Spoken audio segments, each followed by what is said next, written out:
Hello, America. Welcome. It's Eric Erickson here, the second hour of the program, and I am delighted to have you with me. We're treating today as an open line Friday because I got summoned to a secret meeting of the vast right-wing conspiracy tomorrow, and I wasn't here yesterday. So, in fairness, we can spend some more talking about the state of the play after New Hampshire. You should know that Donald Trump has said if anyone gives money to Nikki Haley, moving forward, that you will be exiled from MAGA. You will be removed from all of the lists. I might have given her a little money just so they'll stop sending me all the text messages and emails. I mean, look, if they're going to purge the list of people who've given money, that's going to stop all the text messages I've been given. It sounds like a win to me. Y'all, the amount of the volume of emails and text messages, come on.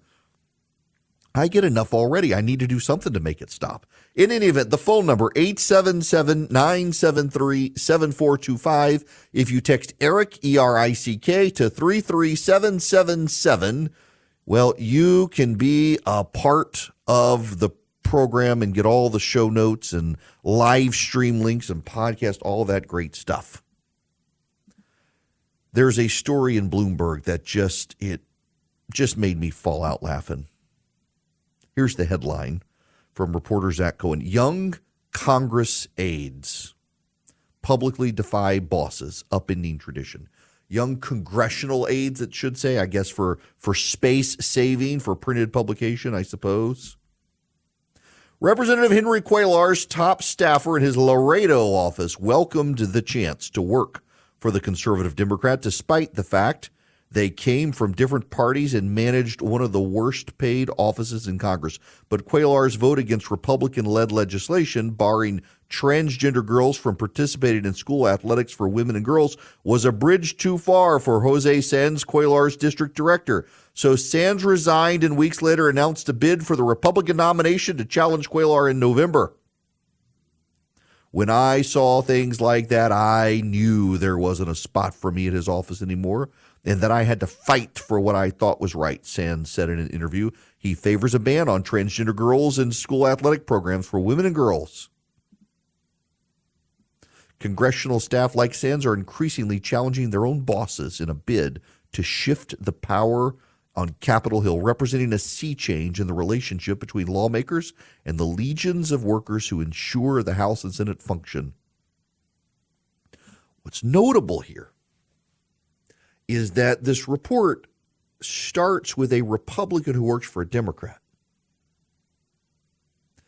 The reality is that almost overwhelmingly, it's progressives who are doing it.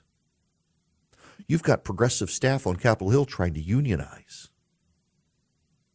And they are publicly bullying and disagreeing with their bosses. Now, one of the issues they try to tie into this is pay. Pay has declined over time, over the last 20 years. In fact, congressional salaries, I actually do believe that we should increase congressional salaries. Now, I know that sounds very anti-conservative. Just follow along with my thinking here. We are getting two classes of people running for Congress right now because of their pay. We're getting the exceedingly wealthy who do not need it, and we're getting the grifters who take advantage of people and prey on them. We're not getting the best in Congress. We used to get good people in Congress. We don't get good people anymore because good people make way more money in the private sector. You increase the pay, you increase the odds that competent people run for office as opposed to the grifters and the super wealthy who are out of touch with everybody. I think that's state of play. A lot of people privately believe that in Congress, but they don't want to say it because people don't want to give Congress a pay raise. And I don't blame people for not wanting to give Congress a pay raise. I think the current crop of grifters and elites need to show they're competent and can get some things done. And I don't know that they can. But one of the big issues here is the situation with Israel. And it's really notable when you follow along with campaigns as well. When you look at staffers who work for members of Congress and staffers who work on the campaigns, you know what you find? Overwhelmingly, the Democrats hire from the elite Ivy League institutions, and the Republicans hire from the ACC and the SEC. Also, University of Wisconsin, they're all in there together. But the University of Texas, Alabama, the University of Georgia, the University of Wisconsin, University of Oklahoma, Oklahoma State, Baylor, they rank pretty significantly highly among Republican employees. And I realize Baylor is outside, but still, I mean, it's from the South, Baylor Baptist Institution. University of Florida ranks highly, as well as does FSU and the University of Miami. When you look at Democratic staffers, they come from Columbia, they come from Princeton, Yale, they come from Harvard, they come from Wesleyan, they come from what's the one, the super progressive one? I can't remember now, but they come from highly progressive institutions. Swarthmore is one of them. They come from really progressive institutions. And those really progressive wokes who are working for members of Congress, they are early millennials, or young millennials, I should say, not early millennials. They're young millennials, and they're Gen Z. And they seem to think they have an opinion, and their opinion counts for anything. If you are a young millennial or a Gen Zer, and you think your opinion really matters to a member of Congress, you probably don't need to work there. What matters to members of Congress is their polling, their donors, and their voters, not you. But we see this outside of Congress. We see it at the White House. Look at the number of anonymous staffers who were so brave to sign a letter disagreeing with the president's handling of the situation in Israel. They were so brave they couldn't even add their names to it. They didn't want to lose their jobs. They wanted to be in there telling Joe Biden he needed to do what they wanted to say. Joe Biden does not care. Members of Congress don't particularly care. It's interesting. So they highlight in this piece, Chuy Garcia, Democrat of Illinois, his office decided they wanted to unionize. They wanted to unionize in a congressman's office. He should have fired them all, but he's a Democrat, so he won't. He's pro-labor. They're getting what they deserve. It's not a coincidence. Most House staffers are now younger than 36 years old, and those are the ones most likely to agitate for their feelings. I don't like this policy. I think you should do something different. It's also notable that it's the issue in Gaza and Israel that so many of these progressive staffers are exercised about. They want a ceasefire. Those mean Jews defending themselves from being decapitated by Hamas. How dare they? Listen to this. Hispanic staffers want Congress to provide a pathway to citizenship for undocumented immigrants who came to the country as children so they can work. LGBTQIATTP Alphabet Gang Plus staff have called out House lawmakers for denigrating the transgender community, applauded passage of legislation codifying federal protections for same-sex marriage, and rebutted a Supreme Court case carving out religious exemptions for contractors. Staff associations representing staffers of color oppose legislation eliminating the House's Diversity and Inclusion Office, and one representing Korean Americans on the Hill applauded introduction of a non-binding measure condemning discrimination against Asian Americans during the pandemic. Who the hell cares? You are a staffer. You shut up and you get your job done. And this is part of the problem that a lot of Gen Z across the nation has. Gen Z thinks that they can mouth off and get away with it and not be fired by employers. And the more employers fire these mouthy kids who won't shut up and get the job done, the better off all of us will be. If I want your opinion as an employer, I will ask for it. And I ask my employees for their opinions regularly. Don't always agree with them. Sometimes they're right. Sometimes they're wrong. Sometimes they question things like Substack. But I listen to them. Gen Z thinks not only should they be listened to, but they should be complied with. They are not the boss. Gen Z, young millennials, if you just show up on time, maybe a little early, you keep your mouth shut, you mind your manners, and you work, and you get the job done, you're going to get ahead in life. If you mouth off and you're bossy to your boss and you don't want to do things you disagree with, you are never going to get ahead. And then you'll pretend to be the victim when really you're a victim of your own self-made circumstances of being an idiot without a clue of how to get work done. You show up, you work hard, and when your employer tells you to do something, you do it whether you think it's a good idea or not. If the opportunity arises to chime in, you chime in respectfully. You are not the boss. Yes, Gen Z, you have to know your place in life. You start at the bottom, you don't start at the top. If you start at the bottom and you're diligent, you work your way to the top, and then you can become the boss. This isn't hard. This is the way everyone else has always done it. That you think you're special or entitled, you, the generation of participation trophies, you're not entitled to the participation trophy. You're not even entitled to the job. There are plenty of other people who will show up, who will come in early, who will work hard, who will stay late, who will shut up, who will get the job done even when they disagree with it. I was talking to a buddy of the think tank the other day. He said the key to working at his think tank is to understand that everyone is given an opportunity to weigh in. You can write a memo and disagree, but when the boss at the think tank says this is what we're going to do, even if you disagreed, you fall in line, you get on board, and you throw all of your enthusiasm behind getting the work done. And guess what? You get promoted, you get ahead, you get pay raises for doing that. You are a team player. Too many young people don't think that's the way it should work. They want to be emotionally fulfilled by their job. And if they do something they disagree with, they think it's not emotionally fulfilling. Well, quit or get fired. This isn't hard. This is not hard. And the fact that this is spilling out in Congress among Democrats and these young staffers have decided they're going to unionize to try to get their way, fire all of them. Like Reagan firing the air traffic controllers, fire them all. They are not entitled to a job. It is a privilege to work in the halls of Congress as a staffer. Even though it's low wages, you are meaningfully impacting policy. But when your boss decides to do something you disagree with, you fall in line and get the job done to make your boss look good, and you can get ahead in life. It kind of works that way everywhere.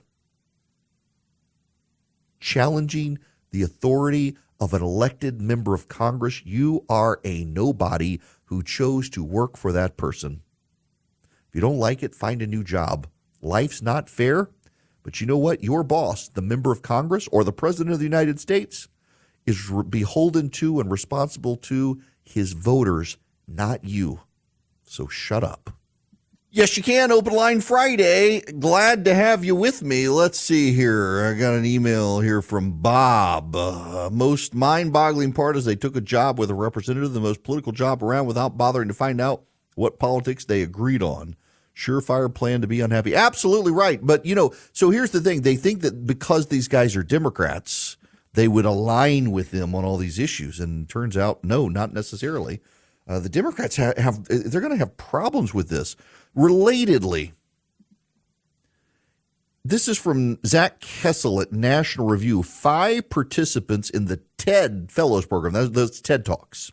The TED Fellows Program, which supports and promotes emerging voices in a variety of fields across the globe, they've resigned after the public speaking organization invited Bill Ackman and Bari Weiss to speak at its 2024 flagship conference in Vancouver. The 5 fellows, Aya Abdir, an inventor, filmmaker Saeed Taji Farouski, cosmologist Renee Losik, artist Sarah Sandman, and astronomer Lucien Walkowitz, sent a letter to TED leader Chris Anderson and Fellows Program Director Lily James Old titled TED Fellows Refuse to be Associated with Genocide Apologists. The letter accuses TED of choosing not only to align itself with enablers and supporters of genocide, but to amplify their racist propaganda. They don't like Bill Ackman and Bari Weiss for being Jewish proponents of Israel against Hamas.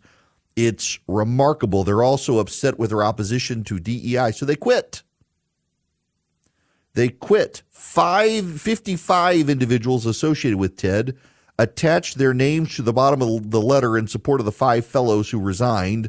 A note on the document clarifies the signing does not require breaking one's relationship with the organization. So 55 weren't bold enough to quit. 5 of them were. At least the 5 have some principle in the matter of quitting, but how ridiculous is it that they don't want to coexist with people who support Israel?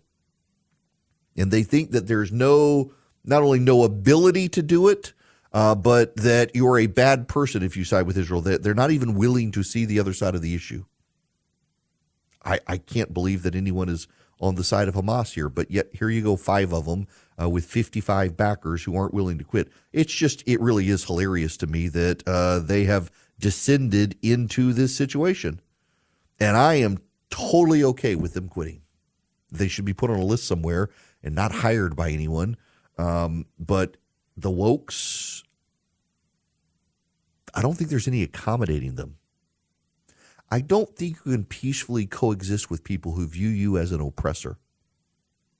And it's kind of why so much of the country feels like it's coming unraveled.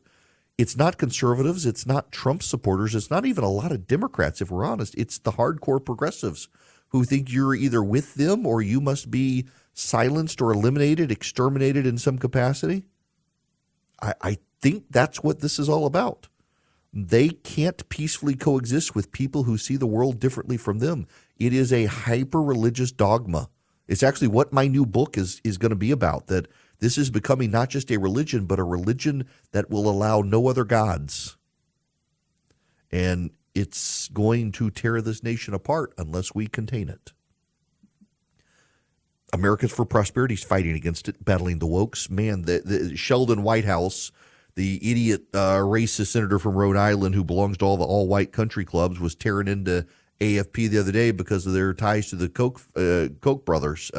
It's remarkable, the left-wing hatred for the Kochs and for Americans for Prosperity for putting points on the board for sound conservative policy like school choice. They're such a great group, and they want you on their team. All you have to do is go to americansforprosperity.org/Eric today. Americansforprosperity.org/ERICK. Go to Americans for Prosperity, sign up with them, be one of their activists. They teach you how to go door to door, how to make persuasive cases to your neighbors for liberty, for small government, for school choice, for fiscal responsibility. They teach you how to go to your city council, your school board, your state legislature. They teach you how to be the most informed person in the room with the best arguments. They're great at it. They go into the states and they do the work of the conservative movement. Americansforprosperity.org/ERICK. Americansforprosperity.org/Eric, a great organization to belong to. When we come back, your phone calls, 877-973-7425, and also Trump's absolutism against Nikki Haley. Hello, America. It is Eric Erickson here, and I am delighted to have you with me. The phone number, 877-973-7425. Donald Trump is on. I don't know how many people use Truth Social. It's remarkable. I only find out as his stuff when somebody puts it on Threads or Twitter. But he had a moment about Nikki Haley, and I figure it's worth telling you. Where did the post go? Of course I had it up and then deleted it or moved on from it. But so it was an all caps kind of tirade. Here it is. Nikki Birdbrain Haley is very bad for the Republican Party and indeed our country. Her false statements, derogatory comments, and humiliating public loss is demeaning to true American patriots. Her anger should be aimed at her third-rate political consultants and, more importantly, crooked Joe Biden and those that are destroying our country. Who? Stop using that, people. When you're talking about people, use who, not that. Not the people who will save it, he says in all caps. I knew Nikki well. She was average at best, is not the one to take on world leaders, and she never did. That was up to me, and that is why they respected the United States. When I ran for office and won, I noticed that the losing candidate's donors would immediately come to me and want to help out. This is standard in politics, but no longer with me. Then at the bottom, anyone that makes a contribution, in quotes, to Birdbrain from this moment forth will be permanently barred from the MAGA camp. We don't want them and will not accept them because we put America first and always will.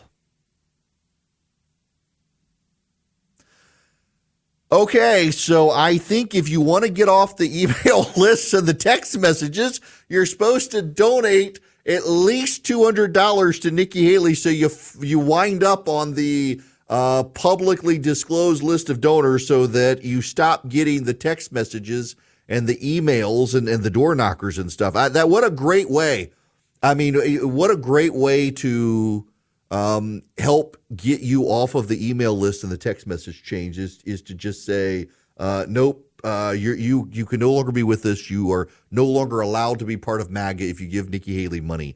If you give like $201 or more, I think it's required to disclose it on the campaign contribution disclosure list, so you will get taken off all the MAGA stuff. I am so tired of all the text messages and the emails, and we're only in January. How much worse is it going to be? Unless you give money to Nikki Haley, apparently. Wow, what a sales pitch. Also, you know he doesn't mean it, or at least he better not mean it.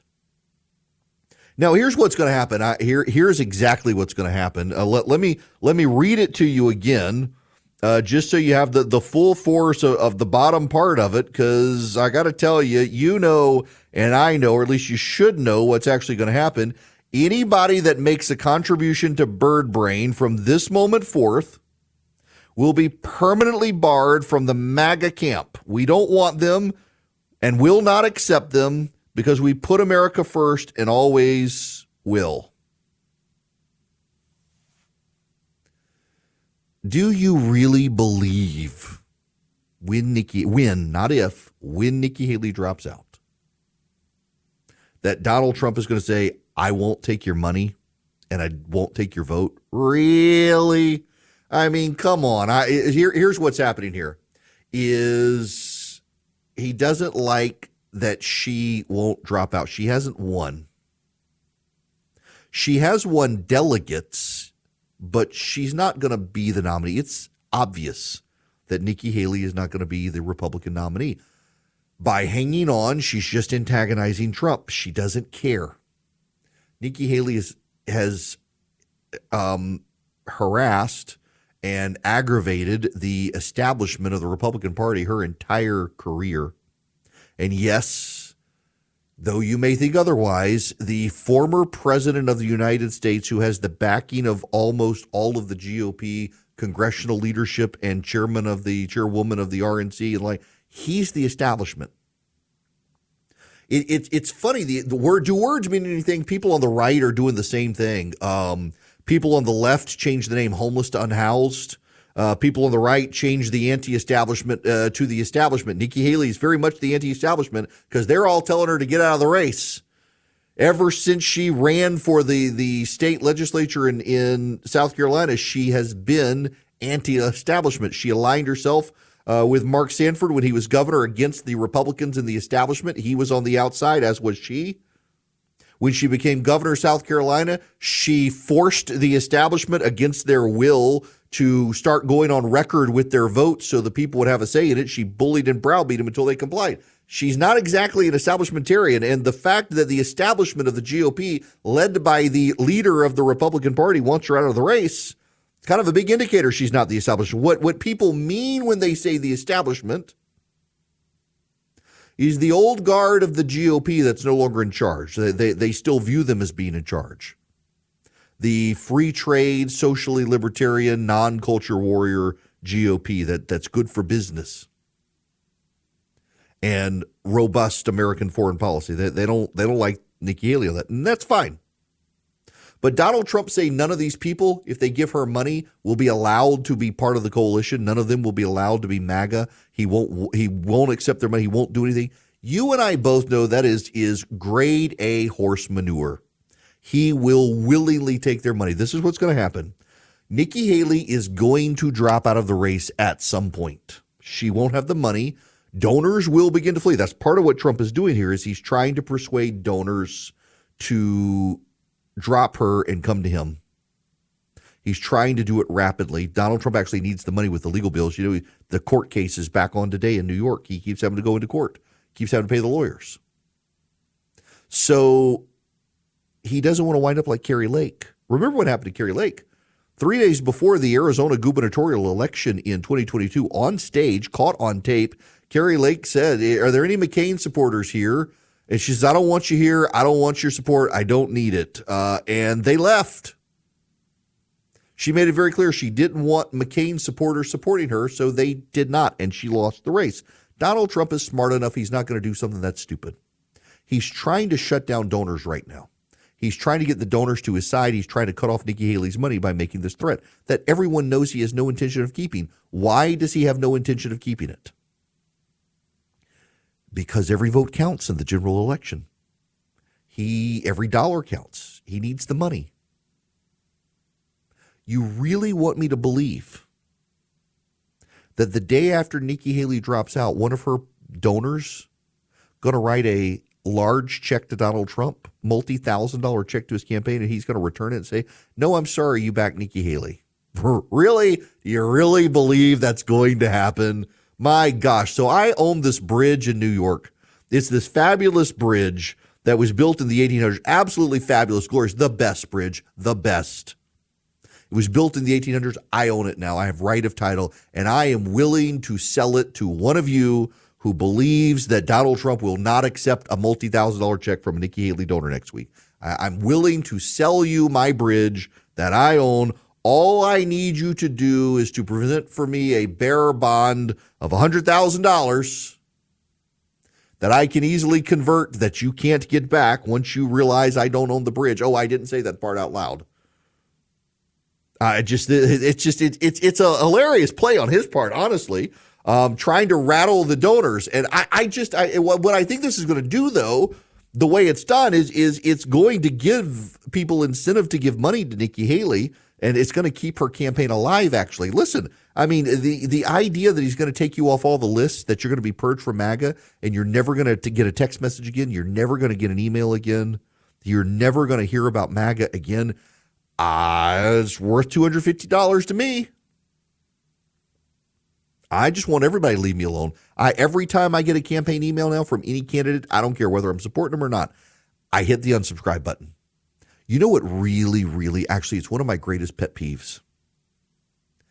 There is a place in hell of unquenchable fire, torture, and anguish for all eternity for the political operatives who I am friends with, who took my private email address that I gave them because of our friendship, and they added it to the campaign list of a candidate.